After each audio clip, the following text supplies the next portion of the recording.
अब यहाँनिर चाहिँ कस्तो हुन्छ नि यो फोनको चाहिँ हामीले नराम्रो कुरा गरेको जस्तो लाग्छ हैन, तर खासमा चाहिँ हामीले यसको रियालिटी भनेको यसमा जे छ त्यही भनेको हो नि त, हामीले बनाएर भनेको हैन नि त। सो जे दिएको छ त्यही भन्दाखेरि चाहिँ कस्तो भइदिन्छ नि, हामी चाहिँ बिचमा पर्दिन्छौँ क्या। ओके फ्रेन्ड्स, आज चाहिँ मसँग यहाँ OnePlus को तर्फबाट आउने OnePlus को N20 SE भन्ने फोन, अनि यो भिडियोमा चाहिँ म तपाईलाई यही फोनको बारेमा चाहिँ भन्न चाहदैछु।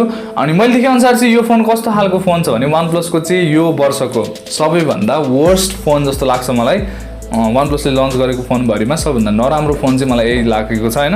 अब सबै विषयमा चाहिँ म यो भिडियोमा कुरा गर्न चाहदैछु, किन नराम्रो छ, के छ फिचर्सहरु, कति छ प्राइस, यो सबै विषयमा चाहिँ यो भिडियोमा हामी कुरा गर्नेछौँ।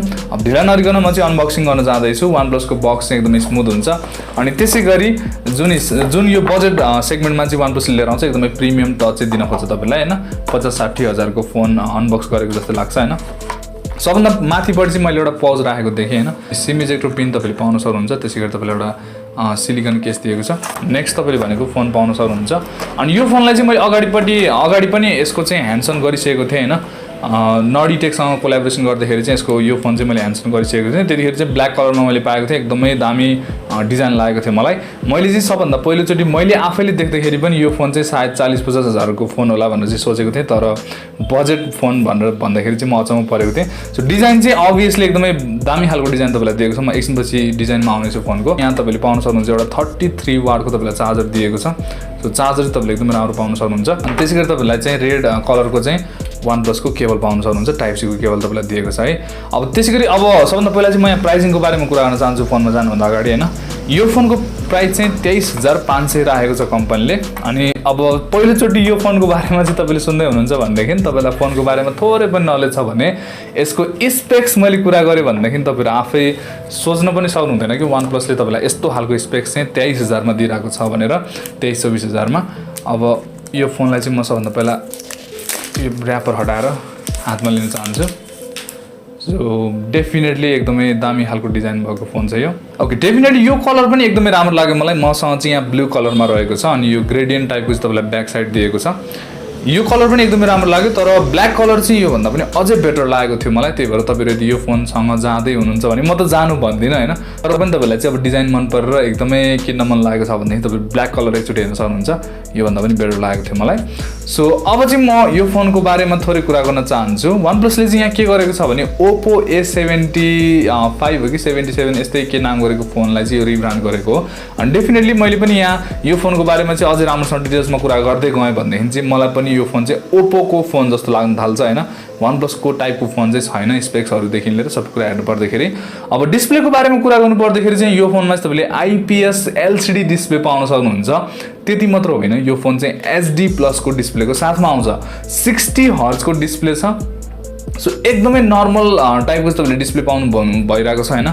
फुल एचडी को डिस्प्ले पनि छैन, अनि त्यसैगरी 90 हर्ज को हैन हाई रिफ्रेश रेटहरु पनि तपाईलाई दिएको छैन। यही प्राइस सेगमेन्टमा चाहिँ कम्पिटिसनहरुले तपाईलाई के दिन्छ भने 90 हर्ज को साथमा एमोलेड डिस्प्ले पनि दिन थालिसक्यो भने OnePlus चाहिँ यहीबाट हामी हेर्न सक्छौं कति पछाडी छ बजेट फोनमा हैन।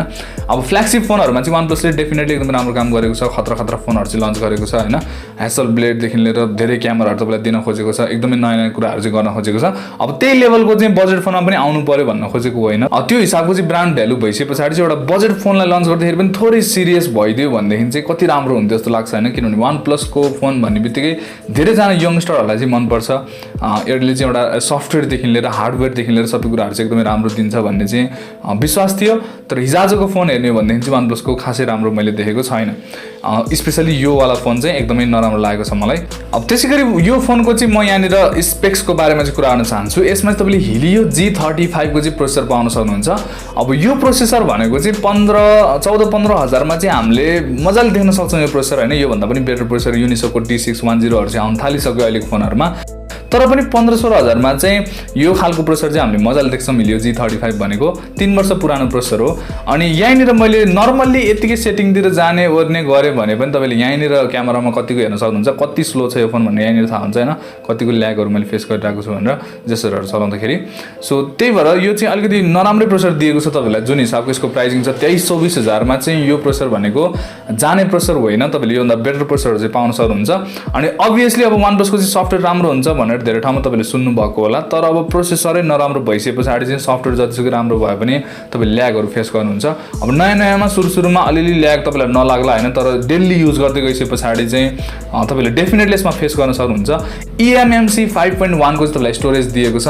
अब स्टोरेज टाइपबाट पनि तपाईले थाहा पाउन सक्नुहुन्छ कि यसमा कतिको तपाईले फ्युचरमा चाहिँ ल्याग फेस गर्नुपर्ने हुन्छ भनेर, किनभने यो प्राइसिङमा तपाईले UFS 2.2 2.1 को स्टोरेजहरु चाहिँ पाउन थालिसक्नु भयो। अब एक त प्रोसेसरै पुरानो भइसके पछाडि चाहिँ यसमा नयाँ टेक्नोलोजीहरु त अभियसली यो सपोर्ट गर्दैन हैन, त्यो भएर चाहिँ अब UFS को स्टोरेज पनि छैन, eMMC 5.1 को छ। क्यामेराको बारेमा कुरा गर्नु पर्दाखेरि पनि तपाईले चाहिँ 50 मेगापिक्सल को मात्र क्यामेरा पाउन सक्नुहुन्छ, अरु तपाईलाई कुनै पनि अल्ट्रा वाइड एंगल लेन्सहरु चाहिँ केही पनि तपाईलाई दिएको छैन। भिडियोको रेजोल्युसन हेर्यो भने चाहिँ 1080p 30fps भन्दा माथि चाहिँ जान सक्दैन। अब यो नराम्रो भन्न खोजेको होइन, तर पनि ठिकै छ। अब फोटोहरु हेर्ने हो भन्देखि पनि तपाईलाई अल्ट्रा वाइड एंगल लेन्सको चाहिँ सपोर्ट छैन। अनि एउटा फोटो खिचेर म हेरिहाल्छु। अब चाहिँ फर्स्ट इम्प्रेसनमा हो, तपाईले यहाँ देख्न सक्नुहुन्छ डिटेल्सहरु पनि मिसिङ छ हैन, किनभने अब प्रोसेसर अलि लो बजेटको प्रोसेसर भइसके पछाडि चाहिँ त्यसको ISP हरु पनि राम्रो हुँदैन अनि ओभरअल राम्रो परफर्म गर्न सक्दैन। अब सफ्टवेयरको मामलामा कुरा गर्ने हो भने चाहिँ एन्ड्रोइड 12 तपाईले पाउन सक्नुहुन्छ यसमा। सो सफ्टवेयरमा चाहिँ केही पनि भन्नु छैन, राम्रो काम गरेको छ OnePlusले। अब यो फोनको चाहिँ गेमिङको बारेमा कुरा गर्नु पर्दाखेरि चाहिँ म चाहिँ तपाईलाई रिकमेन्ड गर्दिनु यो फोनमा गेम खेल्नु भनेर, किनभने यो गेमिङ प्रोसेसर त अभियसली हैन, यो भन्दा Helio G96 को प्रोसेसरहरु चाहिँ तपाईले पाउन थालिसक्नु भयो यो प्राइसमा भने। अब यहाँनिर चाहिँ कस्तो हुन्छ नि, यो फोनको चाहिँ हामीले नराम्रो कुरा गरेको जस्तो लाग्छ हैन, तर खासमा चाहिँ हामीले यसको रियालिटी भनेको यसमा जे छ त्यही भनेको हो नि त, हामीले बनाएर भनेको हैन नि त। सो जे दिएको छ त्यही भन्दाखेरि चाहिँ कस्तो भइदिन्छ नि, हामी चाहिँ बिचमा पर्दिन्छौँ क्या। अब तपाईहरुको लागि चाहिँ हामीले यो किन कुरा गरेको, अब यसको बारेमा त मैले कुरा नगरेको भए पनि हुन्थ्यो नि त यो फोनको बारेमा, किन बेकार आएर नराम्रो भन्दिनु यो फोनलाई हैन, त्यो त नगरेको भए पनि हुन्थ्यो। तर हामीले चाहिँ किन गर्नुपर्छ भने तपाईहरुको गलत डिसिजन, गलत फोन चाहिँ तपाईहरुको हातमा नपरोस्, 23000 तिरिसके पछाडि चाहिँ एउटा सही फोन तपाईहरुको हातमा परोस्। हाम्रो काम चाहिँ त्यही हो नि त, यो फोनको बारेमा रियालिटी भनिदिने हो तपाईहरुलाई। अनि त्यो चाहिँ हामीले भन्नुपर्ने हुन्छ, किनभने तपाईहरुको पैसा चाहिँ स्पेन्ड हुँदैछ भनेदेखि चाहिँ तपाईहरुको गलत फोनमा चाहिँ स्पेन्ड नहोस्। तपाईले के थाहा अब गएर चाहिँ पसलमा गएर यसो डिजाइन हेर्नुहुन्छ हैन, राम्रो खालको छ, अब पसलको मान्छेले भनिदिन्छ तपाईलाई अक्टा कोरको प्रोसेसर दिएको छ, 50 मेगापिक्सल क्यामेरा दिएको छ, डिजाइन पनि राम्रो छ, अनि डुअल स्पिकर छ, सबै कुरा दामी छ भनेर भन्दै भनेदेखि तपाईहरु त फस्नुहुन्छ। यसो हेर्दाखेरि राम्रो लाग्छ, ओहो OnePlus को फोन हो, राम्रै होला त नि भनेर चाहिँ किन्नुहुन्छ।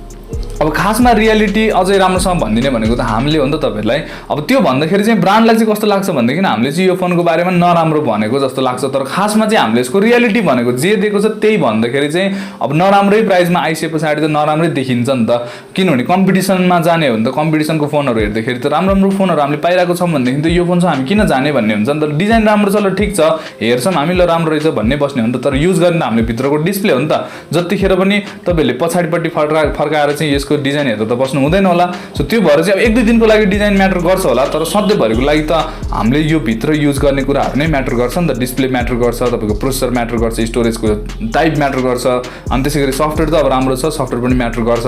सो डिजाइन देखि लिएर सबै कुराहरु त म्याटर त गर्छ, तर डिजाइन भन्दा पनि भित्री कुरा चाहिँ बढी म्याटर गर्छ जस्तो लाग्छ यदि लङ टर्म तपाईहरु युज गर्न चाहनुहुन्छ भने फोनलाई। सो त्यो भएर चाहिँ डिजाइनमा तपाईहरु नफस्नु होला, ठीक छ राम्रो छ भन्दिने हो, डिजाइन राम्रै छ हैन, नराम्रो भन्न मिलेन डिजाइनलाई चाहिँ। तर भित्री कुराहरु हेर्ने भने चाहिँ 5000 mAh को साथमा चाहिँ तपाईलाई 33 वाटको चाहिँ फास्ट चार्जर सपोर्ट दिएको छ, त्यो चाहिँ राम्रो छ, त्यो कुरा चाहिँ ठीक छ। अब राम्रोलाई राम्रो भन्नुपर्ने हुन्छ, नराम्रो त होइन, त्यो त खासमा हामीले रियालिटी भने हो, त्यो रियालिटीलाई चाहिँ हामीले छुपाउनु पनि हुँदैन, जे हो त्यो चाहिँ हामीले भन्नै पर्ने हुन्छ। त्यही भएर चाहिँ यदि तपाईहरु यो फोन किन्दै हुनुहुन्छ भन्दाखेरि चाहिँ तपाईहरुको लागि बेटर अप्सनहरु छ। अब हुन त यो फुल रिभ्यू होइन, यसमा चाहिँ मैले सबै कुराहरु अझै डिटेल्समा गरेको छैन, तर पनि तपाईहरुको लागि चाहिँ यो फोन सही हो जस्तो लाग्दैन मलाई 23000 तिर्दै हुनुहुन्छ भनेदेखि। सो डेफिनेटली तपाईले यो फोनलाई चाहिँ स्किप गर्न सक्नुहुन्छ, अरु कुनै बेटर अप्सनहरुसँग चाहिँ तपाईहरु जानुभयो भने अझै राम्रो हुन्छ जस्तो लाग्छ मलाई। बाकी यो फोनको बारेमा अब अझै राम्रोसँग कति कुरा गर्ने हो र, यो हेर्दै तपाईले थाहा पाइसक्नु भयो यो फोन कस्तो छ भनेर। अब तपाईलाई चाहिँ के लाग्यो यो फोनको बारेमा त्यो चाहिँ मलाई तपाईले कमेन्ट सेक्सनमा भन्नु होला। अनि म चाहिँ तपाईहरुसँग अर्को भिडियोमा भेट्ने छु। यदि तपाईलाई चाहिँ यो भिडियो मन पर्छ भने यो भिडियोलाई तपाईले लाइक गर्न सक्नुहुन्छ, अनि यदि तपाईहरु चाहिँ हाम्रो च्यानलमा नयाँ हुनुहुन्छ भने यो च्यानललाई सब्स्क्राइब पनि गर्न सक्नुहुन्छ। अनि त्यसैगरी जहाँजति म अर्को कुरो के पनि भन्न चाहन्छु भने जसले चाहिँ यो फोन हामीलाई दिनुभएको छ उहाँको चाहिँ म कन्ट्याक्ट नम्बरहरु सबै तपाईलाई चाहिँ डिस्क्रिप्सनमा राखिदिने छु। यदि तपाईलाई चाहिँ कुनै पनि फोन किन्न मन लागेको छ भनेदेखि चाहिँ एकचोटी तपाईले सम्झिन सक्नुहुन्छ न्यू P.R ट्रेडर्सलाई, उहाँले गर्दाखेरि चाहिँ आज यो भिडियो पोसिबल भएको छ। सो एकचोटी डेफिनेटली सम्झिनु होला, तल तपाईलाई म डिस्क्रिप्सनमा सबै कुरा राखिदिने छु। म चाहिँ तपाईहरुसँग अर्को भिडियोमा भेट्छु भन्दै यो भिडियोबाट बिदा हुन चाहन्छु। Good by.